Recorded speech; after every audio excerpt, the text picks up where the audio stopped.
give the floor to Ms. Bahous.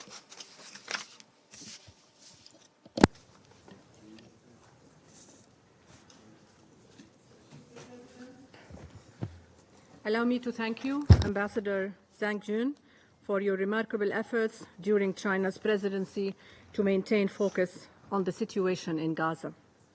And thank you to Ambassador Nusseibeh and Ambassador Fraser for calling for this meeting, and to members of the Security Council for this opportunity to brief you about the humanitarian situation in the occupied Palestinian territory. I just returned last night from Egypt and Jordan. There, I met with government, civil society partners, humanitarian workers, and volunteers, all working tirelessly to respond to the suffering of the Gazan people and end the crises. I commend their efforts to ensure humanitarian aid gets to those in need.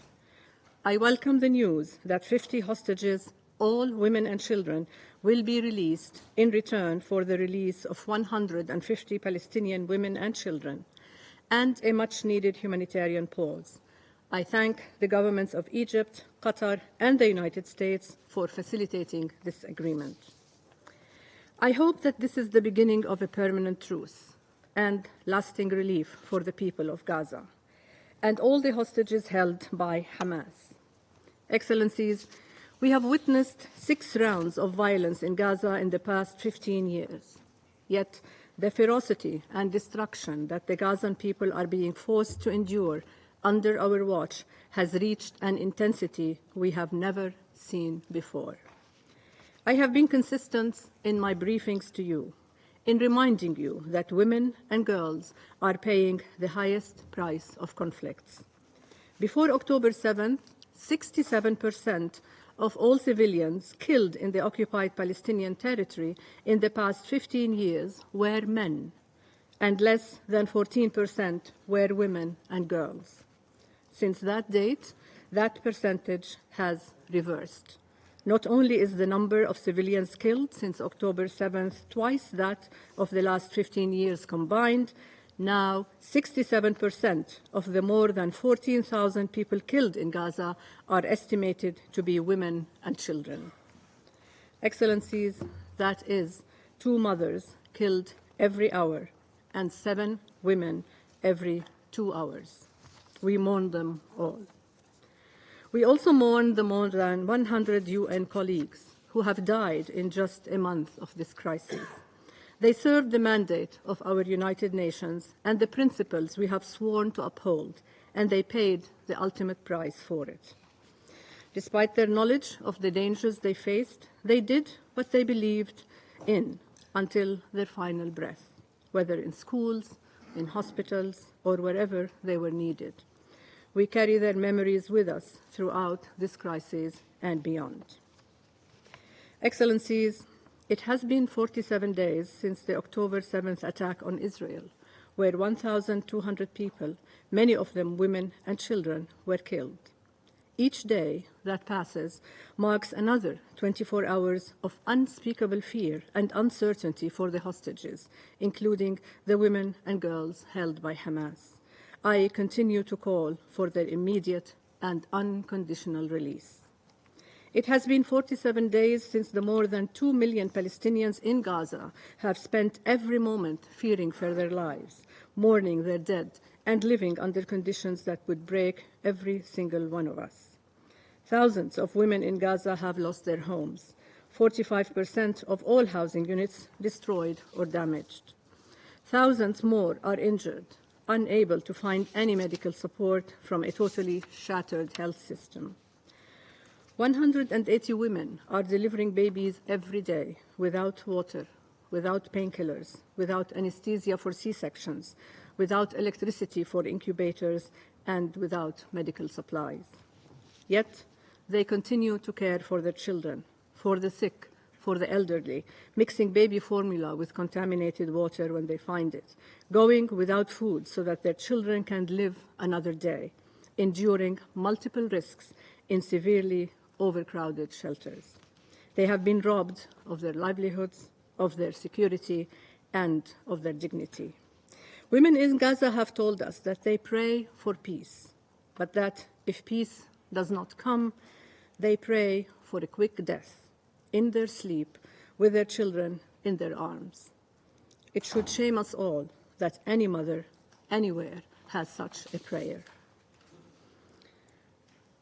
Excellencies, before the current escalation, there were 650,000 women and girls in dire need of humanitarian assistance in Gaza. Now that estimate has gone up to 1.1 million, including the nearly 800,000 women internally displaced. And while the situation of women and girls in Gaza rightly preoccupies us because of its immediacy and the overwhelming imperative to act, we are seeing an escalation in the West Bank, where demolitions of public infrastructure, revocation of work permits, increased settler violence, and detentions have significantly impacted the lives and livelihoods of women. Excellencies, I am alarmed by disturbing reports of gender-based and sexual violence. I reiterate my call from when I last spoke in these chambers in October, that every act of violence against women and girls, including sexual violence, is unequivocally condemned and must be fully investigated with the utmost priority. I am reassured that SRSG Patton has activated the UN Action Network that she chairs to proactively share UN-sourced and verified information on incidents, patterns, and trends of conflict-related sexual violence to aid all investigations. I am confident that there will be ultimately a reckoning for all violations of international humanitarian law and international human rights law in this conflict. The work of the Commission of Inquiry on the Occupied Palestinian Territory, including East Jerusalem and Israel, is crucial. Excellencies, Gaza's only 2 women's shelters are now closed. Women-led organizations continue to operate in Gaza, though under severe constraints. Where they function, they are using their networks to source and distribute emergency items and to document and respond to protection concerns. I salute their courage and reiterate the need to ensure they have whatever they need to continue their crucial work. UN Women's Response Plan for Gaza, working with partners including the World Food Programme, will, in its initial phase, cover food and cash assistance to around 14,000 women-headed households, 1/3 of all women-headed households in Gaza. We will support and work urgently with the Egyptian Red Crescent and the Jordanian Hashemite Charity Organization to advance the distribution of items identified by women in Gaza as priority needs. I commend the many female staff and volunteers of the Egyptian Red Crescent for their exceptional service in these challenging circumstances, and I welcome the establishment of a new Jordanian field hospital in Khan Yunis, notably including female medical staff, such as doctors and nurses, for the first time. This is a significant milestone. Excellencies, we are providing flexible financial support to women's organizations across the occupied Palestinian territory. The Women's Peace and Humanitarian Fund, which has launched a new appeal to mobilize an additional $10 million, and we will support women's leadership in the political space.